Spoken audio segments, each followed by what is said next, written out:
Some behaviors occur because it sounds good, feels good, tastes good. Why does someone do this? Well, you could have pretty detailed biological, neuropsychological models, but at some level, I do this because it looks good. Okay? The light flickers if you'd want to try it later on. It just looks good to do it. We need sensory input. We absolutely need sensory input. We have adaptive ways of doing things. The individuals that we work with often don't have adaptive ways to get sensory input when they're not getting it the way they need it. A friend of mine is paraplegic. He has no use of his arms or legs, and he's a clinical psychologist. And the problem he has is when he's in therapy with somebody and the person is boring, he falls asleep. Okay? It's not good for business. You know, it's like you're spilling your guts out and he's... but he can't do anything else.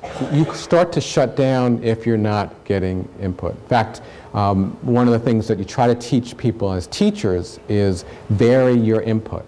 We have a guy at the university who teaches like this. He paces around and he goes, "Today, what we will do is talk about Diet Pepsi."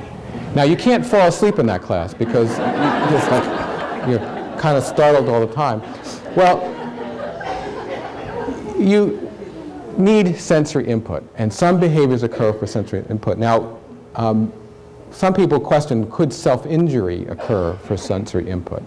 You know, wouldn't that just hurt, and wouldn't they just stop? Why do people do that? Well, the best example I can give you is if you've ever had a toothache, and you kind of play with it with your tongue. Why do you do that? Doesn't it hurt? Well, at some level it hurts, but at some level we like sensory input. Some people pull out their hair, you know. By the way, in the back, this is a beard. Some of the people in the front are going. You laugh, but I actually had someone, a faculty member, a week ago, said, "Are you trying to grow a beard?" Yeah, for 20 years now. So we need this, and we'll engage in kind of behaviors to get input. Some of the individuals that we work with will play with strings, will play with saliva. They'll do things sometimes just for the sensory input. Why do we need to know that? We need to know that in part because just ignoring it, it's not going to go away. Because it's self-reinforcing. It's going to keep going no matter what we do, whether we ignore it or not.